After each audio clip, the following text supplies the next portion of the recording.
2020년 새해 첫 주일입니다. 우리 새신교회의 지난 한 주는 대단히 압축적인 한 주간이었습니다.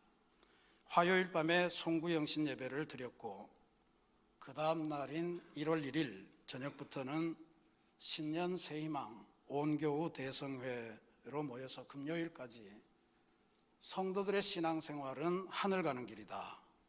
그 길을 어떻게 갈 거냐? 무슨 힘으로 갈 거냐?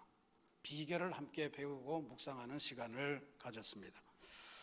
저는 이렇게 바쁜 가운데서 휴일인데도 모여서 이렇게 신년 대성회를 하게 하신 것은 2020년에 주시는 하나님의 우리를 향한 안배요, 계획이요, 섭리라 그렇게 확신합니다. 하나님의 말씀 안에서 우리 모든 새신교회 교우들이 올 한 해 동안 살아갈 때 하나님께서 말씀으로 보호하시고 인도하시고 또 양육해 주셔서 이 땅을 살아가지만 하늘길을 걷는 기쁨으로 살아가시는 은혜를 베푸시는 계획인 줄로 믿습니다. 그와 같이 되시기를 부탁드립니다. 그래서 모두가 시냇가에 심은 나무처럼 철마다 철에 맞는 열매를 맺으시고 잎사귀가 마르지 않고 늘 푸르름을 유지해서 하는 일마다 형통하고 하나님께서 인정하시고 돌보시는 그런 복된 인생, 풍성한 인생으로 거듭나시기를 기도드리겠습니다. 말씀의 집회가 우리 양천 지방회 안에 또 있습니다. 등급사경회라고 지금 광고 말씀드렸는데 이것은 우리 감리교회가 선교 초기부터 갖고 있던 아주 중요한 전통입니다. 우리 감리교회는 지방회라고 하는 걸로 한 30개 내지 40개 정도 되는 교회가 한 덩어리를 이루면서 움직여갑니다. 그 지방 단위로 지방에 속해 있는 모든 목사님들이 성경의 한 권씩을 과목을 맡으셔서 그 과목을 정리해 주시는 거예요. 그러니까 얼마나 효율적인 시간이고 평상시에는 그 소속 교회 목사님의 성경 공부밖에 못하는데 이런 기회를 통해서 다양한 목사님들의 성경 공부를 잘 훈련받은 신학자들의 성경 공부를 할 수 있다는 게 대단히 중요한 기회입니다. 그러니까 여러분들 이번 13일부터 16일까지 4일 동안 펼쳐지는 양천지방 등급사경회에도 많이 참여하셔서 하나님의 말씀으로 새해를 시작하시는 그런 한 해가 되시기를 부탁드립니다. 등록비는 교회에서 전액 부담하니까 부담 갖지 마시고 오전 9시 반부터는 성경 공부, 저녁에는 말씀 집회 이렇게 진행이 됩니다. 강서제일교회이기 때문에 좀 멉니다. 한 30분 전에 교회에 오시면 교회에서 버스로 이동하도록 하겠습니다. 아프니까 청춘이다 하는 책으로 유명해진 서울대학교 김난도 교수님이라는 분이 계십니다. 이분이 매년 연말마다 새해를 겨냥하며 펴내는 책이 있는데 바로 트렌드 코리아라고 하는 책입니다. 지난 해와 다가올 해에 새로운 삶의 경향, 이것을 적절한 키워드와 함께 정리해 주는 책입니다. 저게 2020, 당연히 이번에 나온 책이겠죠. 올해 나온 책에 제시된 단어들을 보니 대부분이 뭐 비싸고 좋은 거 뭐 그런 것들을 바라는 것이 아니고 특징이 있습니다. 개인의 편리함, 내적인 만족감, 이걸 최우선의 가치로 하는 걸로 사람들의 생각이 바뀌고 있다 하는 것을 보여줍니다. 우리가 프리미엄 좋아하잖아요. 차도 프리미엄 좋아하고 아파트도 프리미엄 붙으면 좋아하고 뭐든 간에 프리미엄 뭐가 붙으면 좋은 거라고 하는데 이제 사람들, 특히 젊은이들은 더 이상 비싼 것이 좋은 것이 아니다 이렇게 생각을 하는 것 같습니다. 내게 편리함을 주는 것이 가장 좋은 거다 이런 사고방식을 갖는다고 그래요. 이래서 프리미엄이라고 하는 단어도 이제는 편리미엄 이렇게 불러야 된다 이렇게 주장합니다. 아파트도 옛날에 몇 평이냐 뭐 이런 게 주중했는데 지금은 슬세권이라는 게 유행한대요. 슬세권. 슬세권이 뭐냐? 역세권도 아니고 슬세권은 슬리퍼 세권이랍니다. 그래서 슬리퍼만 신고 돌아다녀도 모든 게 해결되는 그런 아파트가 좋은 아파트다 이렇게 이야기를 하는 거예요. 편리미엄이다. 또 내가 뭘 소유하는 기쁨 이런 것보다는 내가 굳이 소유를 하지 않아도 내가 그걸 누릴 수만 있다면 하는 사고방식도 많이 늘어간다고 그래요. 예전에는 호텔 같은 데 가서 여행을 했는데 이제는 누군가가 내놓은 좋은 집 그거를 한 며칠 빌려서 내 집처럼 쓰다가 오는 소위 말하는 에어비앤비 뭐 이런 여행 방식이 유행하고 있습니다. 그리고 택배를 시켜도 그 물건을 사는 것, 그걸 사서 내가 어떻게 사용해야겠다 이것도 굉장히 소중한 거지만 그것보다는 새로 뭘 사서 처음으로 그 박스를 열어보는 칼로 테이프를 찍고 열어보는 그 쾌감, 그거를 즐기기 때문에 택배를 시킨다고 그러네요. 근데 이 모든 것 중에서 제가 유독 관심을 갖는 거는 이 책의 업글 인간이라고 하는 개념을 쓰는 말입니다. 업글 인간. 아마 업그레이디드 인간 이렇게 쓰는 말의 준말 같아요. 그러니까 사람이 업그레이드 되는 이런 거겠죠. 우리 식으로 다시 표현하면 자기 개발 뭐 이런 단어로 표현할 수 있을 겁니다. 그런데 몇 년 전까지만 해도 자기 개발서 이런 것들은 또 자기 개발을 위해서 노력하고 하는 것은 전부 다 직장 내에서 어떻게 하면 남보다 빨리 승진할까, 아니면 이 직장을 다니고 있지만 좀 더 좋은 직장으로 어떻게 스카우트해 갈 수 없을까 하는 것들을 바라서 영어도 배우고 자격증도 따고 컴퓨터도 배우고 뭐 이렇게 해왔던 건데, 자기 개발을 열심히 하긴 하지만 이제는 더 이상 직장을 위해서, 직장 생활을 위해서 자기 개발을 하는 시대가 아니라고 그럽니다. 오히려 자기 내면에 이루지 못했던 소망, 그리고 자기 자신의 행복 이런 것들을 위해서 자기 개발을 하면서 돈을 들이고 시간을 들이고 그렇게 한다는 거예요. 예를 들면 평생 음치로 살았기 때문에 어디 회식 가서 노래방 가서 노래하려고 그러면 그게 스트레스였던 사람은 이제는 내가 음치로부터 탈출하리라, 그래서 보컬 학원이나 음치 클리닉을 비싼 돈을 들여서 끊어가지고 음치 탈출을 시도합니다. 평생 몸치였던 사람은 나도 춤 한번 제대로 춰보자, 폼나게 춰보자 해서 댄스 학원을 등록하고 몸치 탈출을 시작합니다. 그러니까 이런 것들이 전부 다 직장 내에서 내가 어떻게 승진하냐 이런 것보다는 내가 어떻게 즐겁게 살 것인가 하는 것에 초점을 맞춰서 자기 개발을 한다는 거죠. 삶의 목표를 양에다 두지 않고 질에다가 둔다, 내면의 행복에 둔다라고 하는 점에서는 상당히 긍정적인 현상이라 저는 그렇게 보고는 싶습니다. 그런데 이 책이 2019년에 지적했던 단어들은 이런 단어들입니다. 소확행, 작지만 소소하지만 확실한 행복, 그 다음에 워라벨, 워킹과 라이프의 밸런스, 그러니까 일하는 것과 사는 것의 균형을, 무조건 일만 해서 돈만 버는 게 아니다, 저녁이 있는 삶 이런 걸 바랐다는 이야기죠. 그러니까 용어는 달라지는 것 같은데 실제로 사람들이 바라는 추세는 똑같은 거예요. 내가 행복해지고 싶다라고 하는 표현입니다. 내가 좀 더 나만 누릴 수 있는 행복을 더 많이 갖고 싶다, 이게 오늘날 현대인들의 생각이다라고 하는 걸 우리들에게 보여줍니다. 세상이 다 행복을 추구하는 마당에 우리는 그리스도인으로서, 하나님을 믿는 사람으로서 다시 한번 생각해야 될 게 생겼습니다. 그럼 우리 그리스도인에게 진정한 행복은 무엇인가? 우리 새신교회가 올해 2020년의 표로 함께 새길이라고 하는 큰 주제 아래 진리로 양육, 풍성한 인생 이렇게 잡았습니다.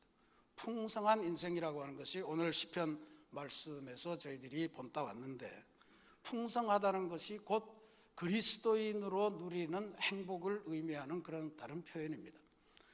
정말로 하나님을 믿으면서 풍성하게 이 세상 누구도 넘보지 못할 행복한 그리스도인이 되는 비결은 어떻게 이룰 수 있을까? 이것을 오늘 시편 1편 말씀을 가지고 함께 묵상하면서 은혜를 나누고자 합니다. 지금 봉독한 시편 1편 말씀은 우리 모두가 참 좋아하고 즐겨 암송하는 시입니다. 노래로도 많이 만들어져서 익히 익숙한 노래입니다. 원어도 그렇지만 우리말도 번역이 참 유려하게 되긴 했습니다. 그래서 운율도 좋고 그래서 딱딱 뭔가 외우기가 굉장히 좋게 되어 있습니다. 근데 한글 성경은 시편 1편에 대해서 실수한 게 몇 가지가 있습니다. 첫 번째로는 시편 1편의 1절 말씀입니다. 복 있는 사람은 악인들의 꾀를 따르지 아니하고 이렇게 시작돼서 이것이 하나의 문장처럼 되어 있는데 히브리어 원문은 문장으로 되어 있지 않고 책의 제목처럼 딱 끊어집니다. 아슈레이 하이시. 그래서 복 있는 사람 이렇게 딱 끊어집니다. 복 있는 사람 그리고 밑에 이제 악인들의 꾀를 따르지 않고 이렇게 된다는 거예요. 이걸 하나의 문장으로 읽는 것하고 제목으로 읽는 것은 대단히 다릅니다. 시편이 전체적으로 150편이거든요. 150편까지가 있습니다. 근데 그 150편을 읽어보면 구구절절한 인간의 탄식, 슬픔, 희로애락 이런 것들이 다 포함되어 있습니다.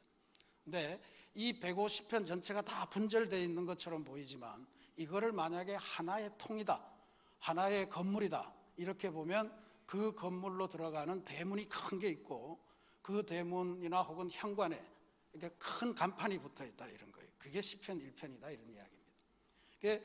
그 건물 현관은 시편 1편 전체 복 있는 사람이 이렇게 쫙 이렇게 되고 나쁜 사람은 이렇게 살아가거든. 그리고 그 다음에 이걸 설명하는 건데 그 현관에 간판이 크게 하나 붙었는데 그 간판의 이름이 뭐냐?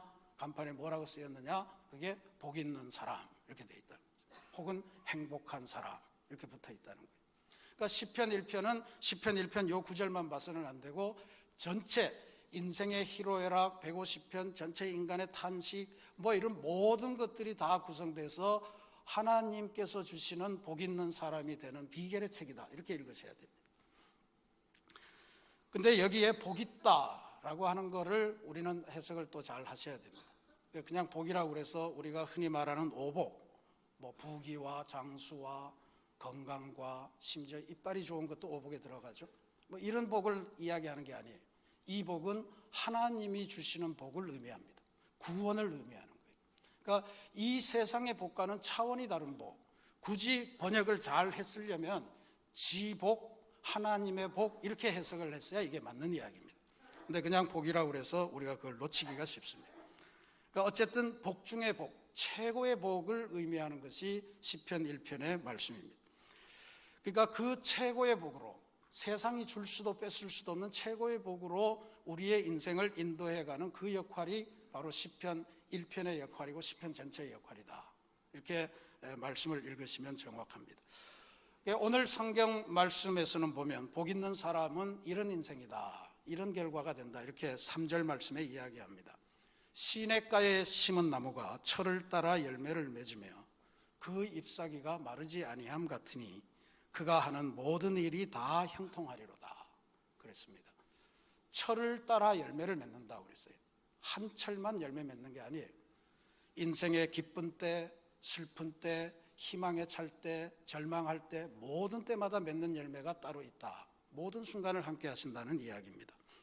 그리고 늘 푸르르게 젊음으로 살아갈 수 있다는 그런 이야기입니다. 그가 하는 모든 일이 다 형통하리로다. 하나님께서 돌보셔서 형통하다. 형통하다는 것은 앞길이 뻥 뚫린다는 것보다 하늘하고 통로가 소통이 되는 것이다 라고 말씀드렸죠. 하늘하고 소통되는 삶을 누린다. 6절 말씀에 가면 다시 뭐라고 그러시냐 하면요, 악인의 길은 멸망에 이르나 의인의 길은 하나님께서 인정하시는 길이로다 그랬습니다. 그러니까 하나님께서 인정하신다, 하나님께서 칭찬하신다, 하나님께서 돌보시는 인생이 된다라고 하는 이야기입니다. 그러니까 이 아름다운 인생이에요. 그러니까 이런 최고의 복을 누리는 인생, 이거를 주셨는데 오늘 신년 첫 주일을 맞이해서 새신교회에 오셔서 11시에 예배드리는 여러분 모두가 시편 1편이 약속한 이 하나님의 복을 전부 다 빠짐없이 고스란히 누리시는 그런 은혜를 모두가 가지시기를 부탁을 드리겠습니다. 근데 시편 1편 기자는 이 아름다운 복, 이 최고의 복을 얻기 위해서 권면을 하는데 세 가지 절대 하지 말아야 될 것, 그 다음에 한 가지 꼭 해야 될 것, 이걸 분별해서 우리들에게 알려줍니다. 정말로 하지 말아야 되고 피해야 될 세 가지, 그것을 이렇게 이야기합니다. 악인의 꾀를 따르지 말아라. 죄인의 길에 서지 말아라. 오만한 자의 자리에 앉지 말아라. 여기 악인과 죄인과 오만한 자는 다 동일한 범주입니다. 하나님에게 대적하는 존재를 말해요. 근데 이 표현은 점증합니다. 악인보다 죄인이 더 센 개념이고 죄인보다 오만한 자가 더 강한 개념이에요.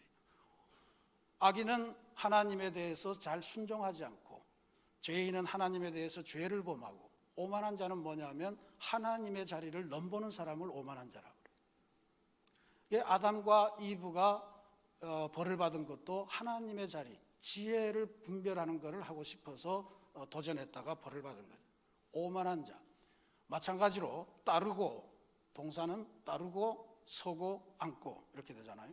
이것도 역시 점증하는 용법을 쓰고 있습니다.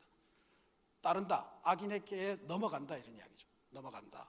근데 악인의 꾀에 넘어갔는데 가만 보니까 재미있어서 거기 서서 구경을 하는 거예요. 근데 구경하다 보니까 이거 다리도 아프고 하니까 아예 여기 앉아서 이걸 즐겨보자 이렇게 되는 거예요. 우리가 죄를 범할 때 처음이 무섭습니다. 가슴이 쿵쾅쿵쾅 뛰고 누가 보지 않았을까? 혹시 이걸로 뭐 어떻게 되면 어떡할까? 근데 한 번, 두 번, 세 번 거듭되면 담대해지잖아요. 그래서 구경하게 된다고요. 그러다 구경만으로 만족 못해요. 그러니까 내가 적극적으로 앉아서 죄를 초대하기도 하고 그 죄가 주는 즐거움을, 쾌락을 느끼기도 하고 또 다른 사람을 끌어들여서 함께 해보자 이렇게 하는 그런 역사를 죄는 점점 증대해요. 바울이 이야기하기를 욕심이 잉태한 즉 죄를 낳고 죄가 장성한 즉 사망을 낳느니라. 그래서 점점 증대하는 거예요. 생각은 행동을 낳고 행동은 습관을 낳고 습관은 인생을 낳는다 하는 말이 있는데 바로 이런 말입니다. 이런 인생은 세상에서는 떵떵거리면서 살아 보이는 것 같지만 사실은 뭐라고 그래요? 그것은 멸망에 이르는 길이고 바람에 나는 개와 같다. 이렇게 시편 기자는 이야기합니다. 아무리 좋아 보여도 하나님이 한번 불어버리시면 바람에 나는 겨처럼 흩어져 버리고 온데간데 없이 정착 못하는 인생이 된다 이런 이야기입니다.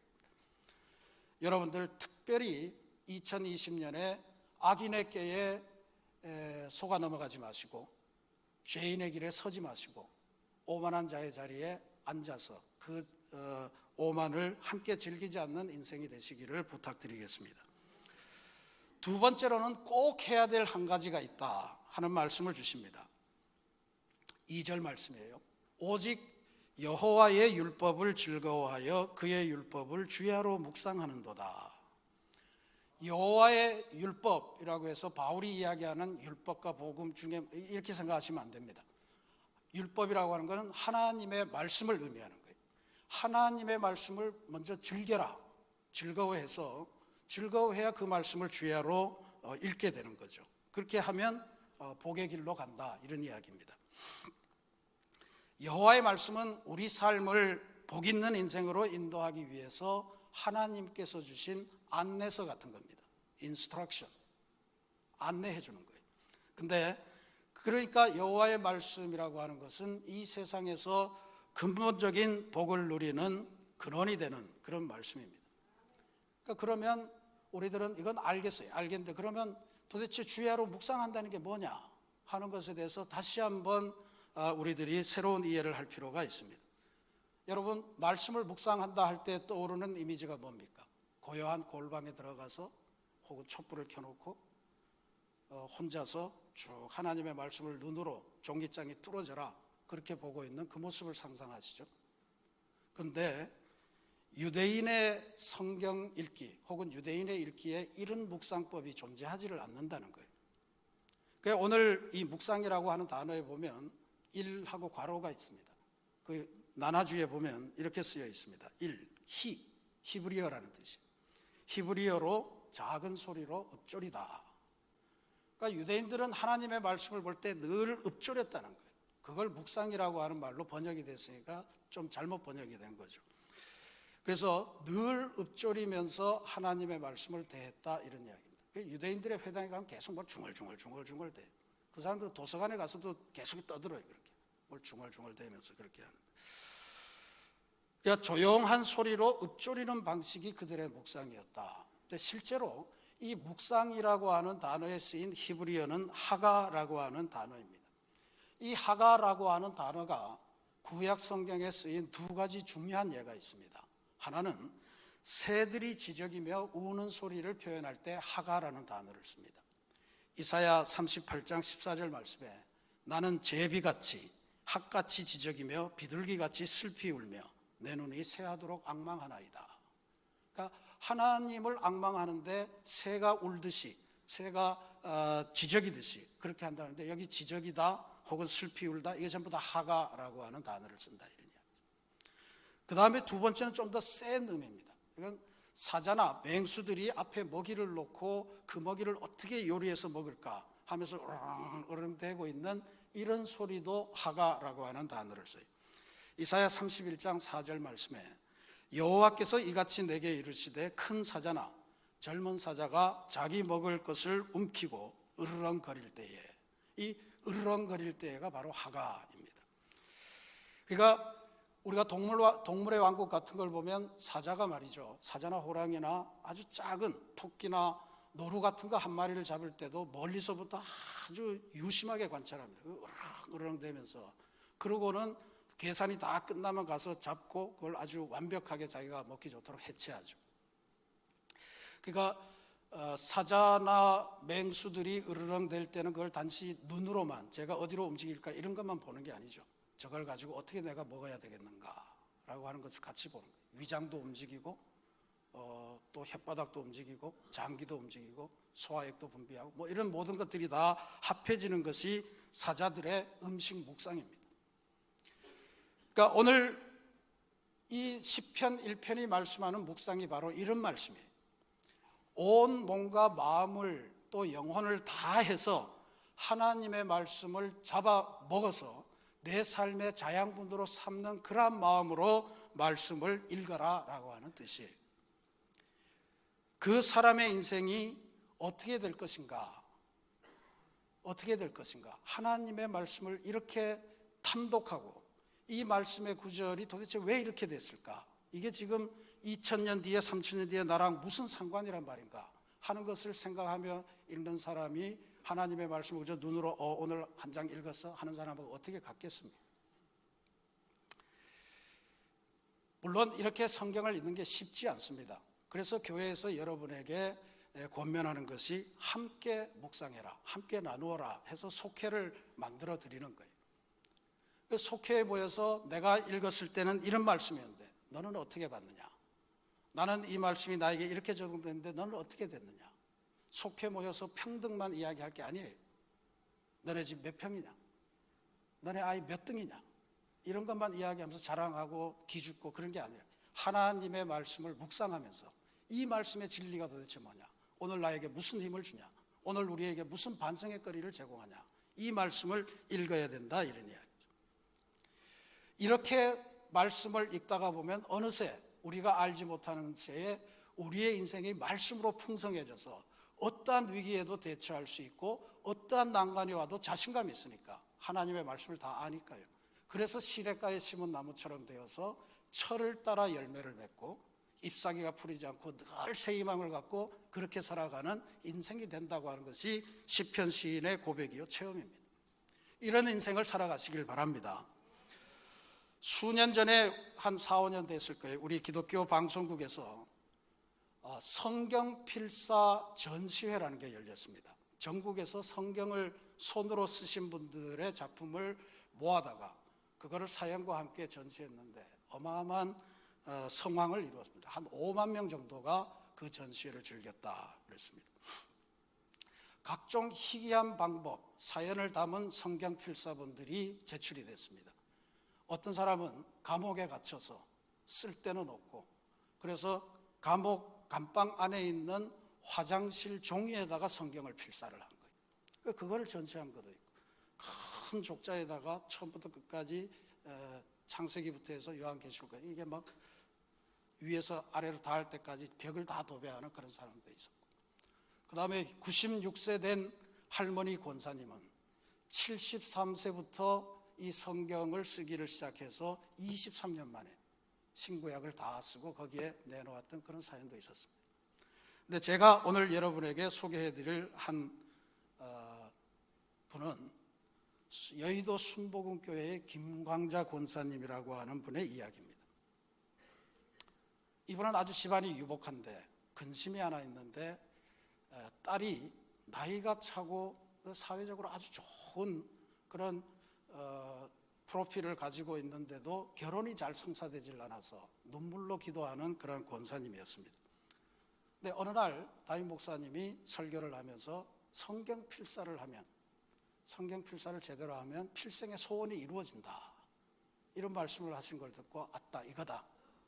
그래서 성경 필사를 시작했다. 새벽마다 정말 딸이 결혼하게 해주십시오, 좋은 상대 만나게 해주십시오, 눈물로 기도하면서 성경을 한 글자 한 글자 써내려갔다. 그리고 2년여의 세월이 흘러서 신구약 성경 쓰기를 완성했습니다. 이분의 딸이 결혼했을까요? 못했을까요? 네? 이렇게 쉽게 결혼할 것 같으면 누구를 안 해? 못했어요. 이거 화가 났습니다. 도대체 이게 하나님, 이게 도대체 어떻게 된 겁니까? 성경 필사하면 필생의 소원을 들어주신다고 주의 종을 통해서 말했는데 왜 이렇습니까? 왜 나한테 이러십니까? 도대체 뭐가 문제입니까? 막 울면서 항의하면서 불평하면서 그렇게 기도하는데 하나님의 음성이 들리더라는 거죠.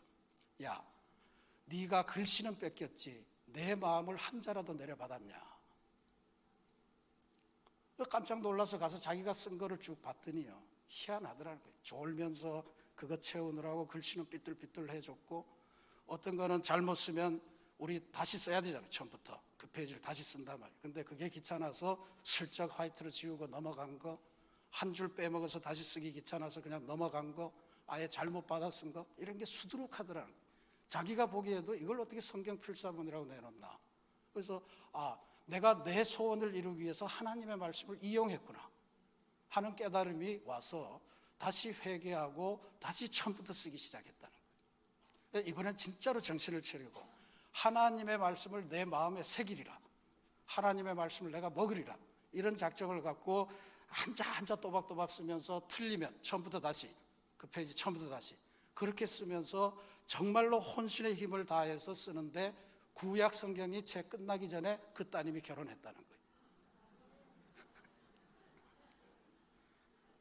하나님의 말씀을 먹을 때 생겨나는 은총인 줄로 믿습니다. 우리가 하나님의 말씀을 어떻게 읽어야 되나, 하나님의 말씀을 어떻게 먹어야 되나 하는 것을 여러분들이 진짜로 심사숙고하시고 기도하시면서 그렇게 하시기 바랍니다. 이 권사님이 저렇게 성경을 신구약 쓴 거를 두 지를 낸 거예요. 하나는 앞에 부끄러운 책, 하나는 정신 차리고 쓴 책, 그렇게 해서 두 지를 전시했다 해서 소개가 됐던 겁니다.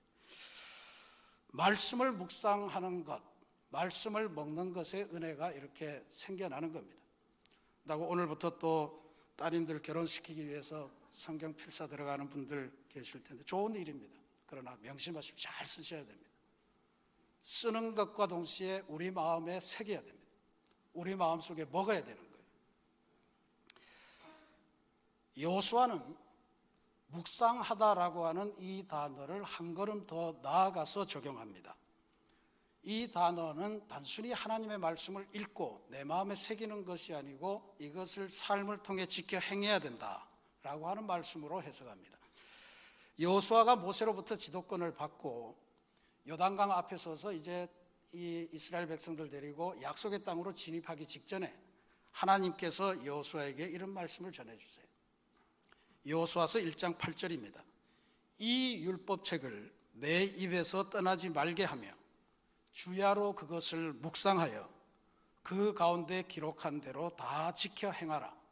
그리하면 내 길이 평탄하게 될 것이라 내가 형통하리라. 여호수아는 여기에서 하나님의 말씀을 읽는 것하고 그 말씀대로 따라서 행하며 지키는 것, 이것이 인생의 길이 평탄하게 되고 인생이 형통하게 되는 비결이라고 이렇게 이야기를 해요. 그러니까 하나님의 말씀을 읽는다는 것, 먹는다는 것하고 지킨다는 것이 한 짝이고 한 세트라고 하는 것을 여호수아는 우리에게 알려주는 것입니다. 그러니까 이렇게 돼야만 우리들의 삶이 하나님이 약속하신 시냇가에 심은 나무 같은 그러한 복을 누리게 된다는 이야기죠. 중요한 게 묵상도 중요하지만 이 묵상을 어떻게 하라고 그래요? 주야로 하라고 해요. 주야로. 주야로 하라는 말 아침에 한 번 읽고 저녁에 한 번 읽어라 이런 말이 아니겠죠. 주야로 하라는 것은 하루 24시간, 한 주 7일, 한 달 31일, 1년 365일, 10년 3650일 매 순간을 하나님의 말씀을 곱씹고 그 말씀대로 따라 행하고 그렇게 살라는 이야기겠죠. 주야로 행하고 지속적으로 행할 때 하나님의 말씀의 능력이 나타나게 될 줄로 믿습니다. 아무리 연약한 물방울이라도요, 지속적으로 몇천 년 떨어지면 그게 바위를 뚫는다잖아요. 하나님의 말씀을 주야로 읽을 때 여러분들의 인생에 막혀있던 모든 굴레들, 모든 장벽들, 모든 시련들 이런 것들이 뻥 뚫리는 역사가 있을 줄로 저는 확신합니다. 사랑하는 우리 새신교회 성도 여러분, 새해에는 하나님의 말씀을 그저 건성으로 읽지 말고 말씀을 먹으시는 여러분들 되시기를 바랍니다. 우리가 표를 진리로 양육, 풍성한 인생 이렇게 잡았습니다. 진리로 양육되는 새해가 되시기를 부탁드립니다. 말씀을 주야로 드십시오. 올 한 해 동안 우리 새신교회 온 교우들은 말씀을 주야로 먹는 훈련을 함께 하고자 합니다. 일단 지난 송구 영신 예배 때 저희들이 가정 예배를 서약하면 하늘 양식이라고 하는 우리 감리교 가정 예배서를 다 나누어 드렸습니다. 여전히 책이 남아 있으니까 오늘도 가정 예배 서약하시면 받아가실 수 있습니다. 또 주일 오후에는 주일 오후 성경 공부를 함께 모여서 공부하고 속회별로 다시 나눔을 할 그럴 예정입니다. 이런 훈련을 통해서 우리의 삶이 진짜로 얼마나 풍성해지는지, 얼마나 행복해지는지 한번 실험하시고 체험하시는 2020년이 되시기를 부탁드립니다.